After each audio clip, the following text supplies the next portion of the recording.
Today we have Jack Panner, a sports psychologist, here to talk about the recent bout with Conor McGregor and his aggressive behavior towards the opposing bus and the other fighters aboard the bus.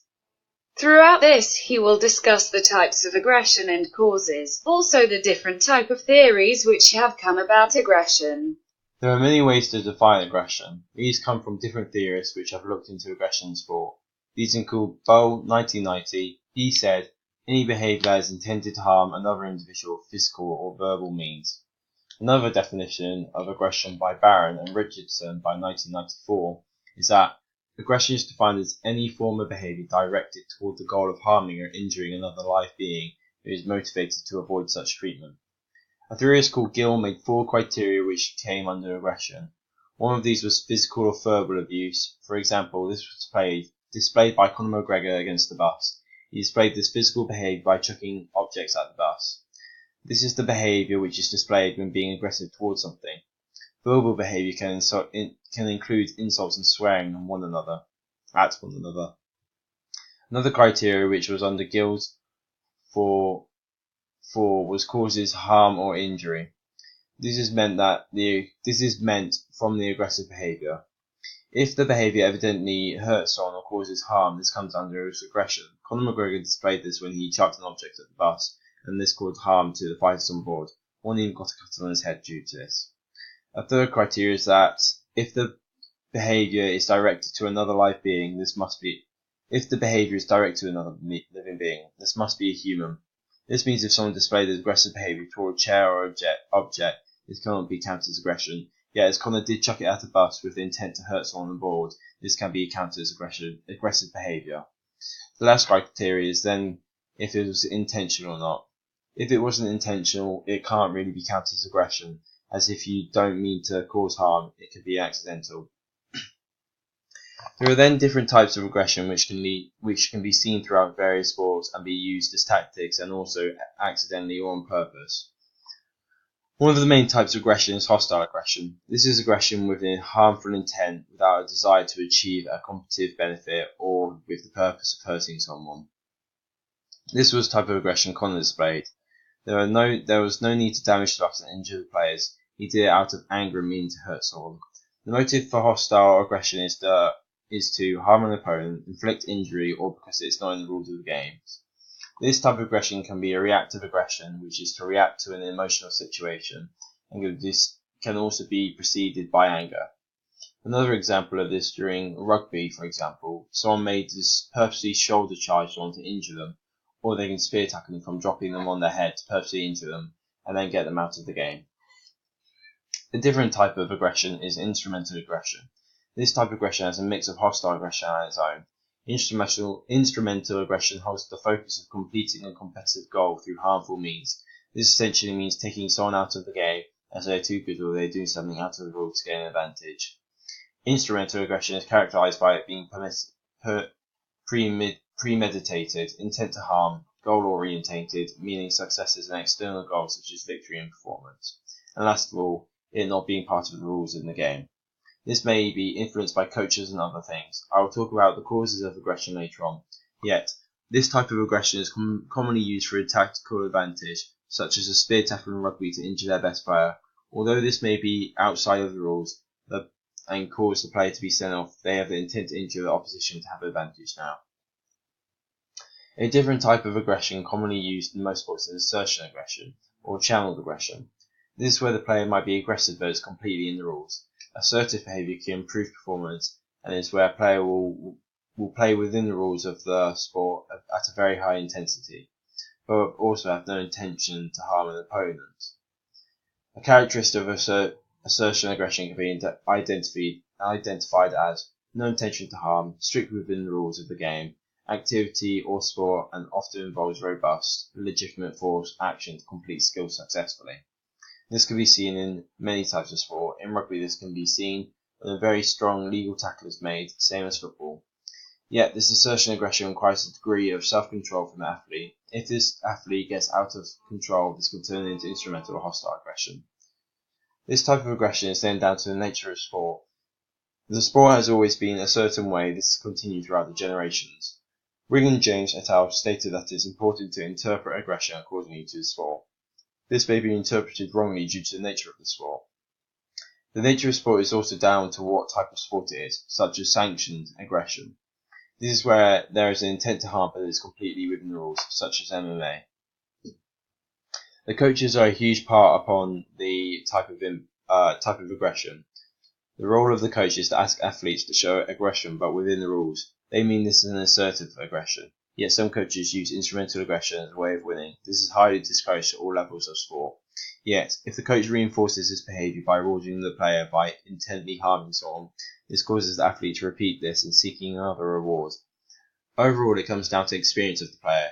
If the player is more experienced, they will have a better self-control over themselves. Rather than someone new joining the team and being very aggressive, the experience of the player will allow them to be aggressive when they need to, and they had to stop and have self-control over themselves. There are many reasons for why aggression takes place during matches. This might be from actual perceived unfairness during play. This can come from the ref not giving a fair decision or making an unfair decision against you. This makes you frustrated, leading to aggression.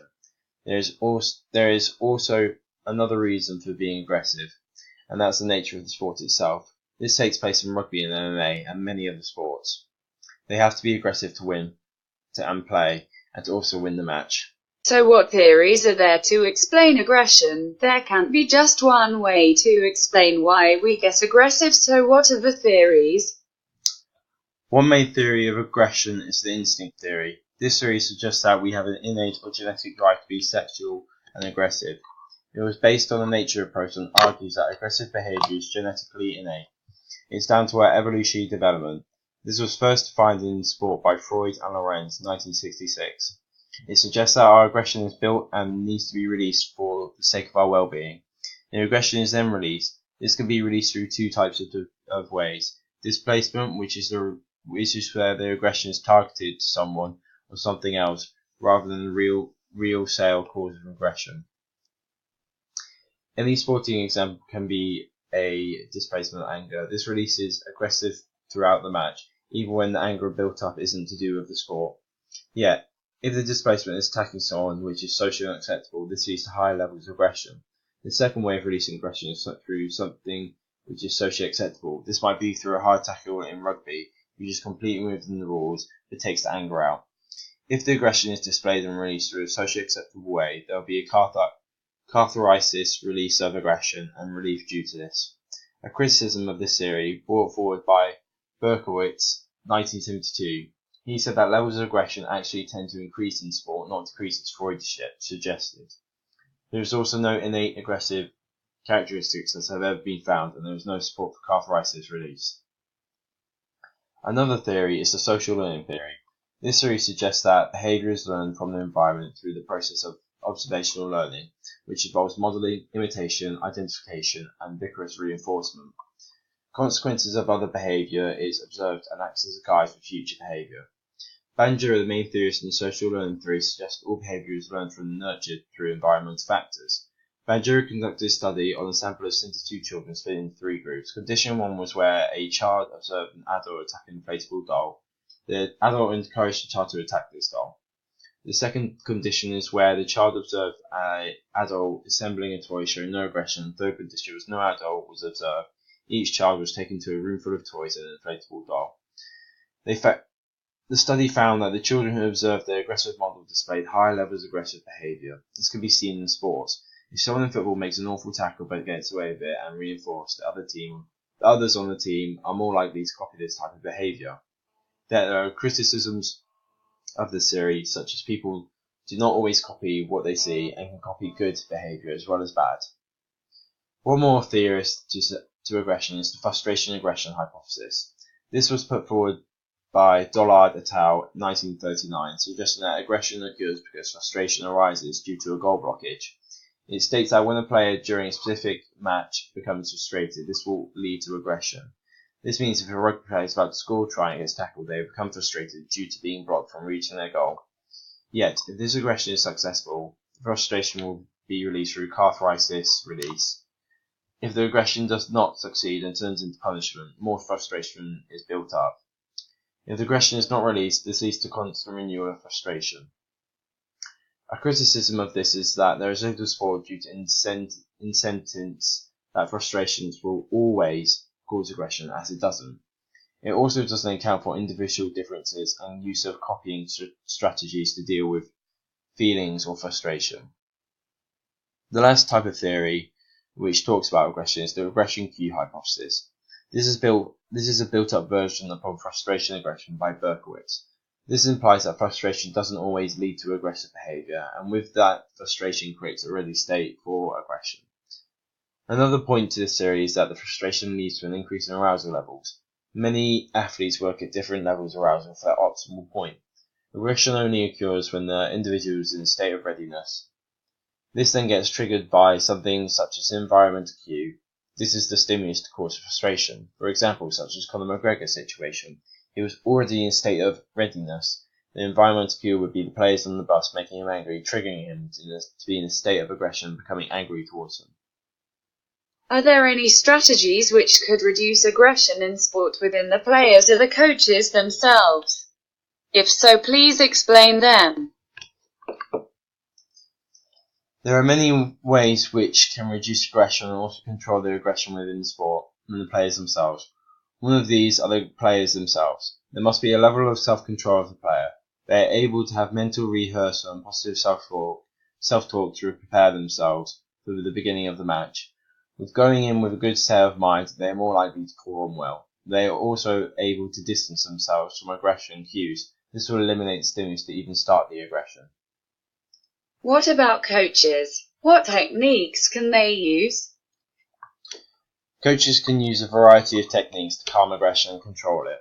One way of controlling it is giving the aggressive player a role of responsibility, such as being a captain. If this aggressor has the responsibility, they are less likely to become aggressive and lead to give an impression for the whole of the team. They are also able to punish behavior if displayed to stop this from reoccurring. Others also play a role in aggression. They could be the crowd and parents at a match or the media. This can be controlled through officials applying rules to strictly stop the aggression. There can also be harsh penalties such as laws within the sport and bans. With the media covering the sport, they can focus on the CCTV of the sport and make sure other crimes do not take place, such as a limit on alcohol and drugs. Thank you very much for coming in today and talking about this topic. We hope to hear from you again.